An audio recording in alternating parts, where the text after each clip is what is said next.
Hey there guys, check this out. Thunder S Stick Grenade CO2 powered by APS brand.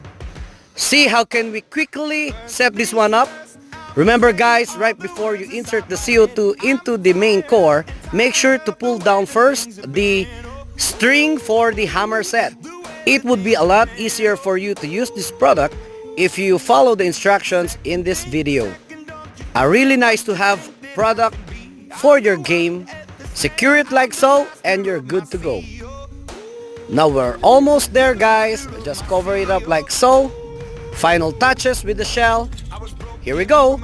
Let's try to test this baby. Let's go. Let's go. So, ilayin nyo lang yan like that. Tapos, bitawan, bato. Wow! Ang lakas! Alright. Thunder S Stick Grenade.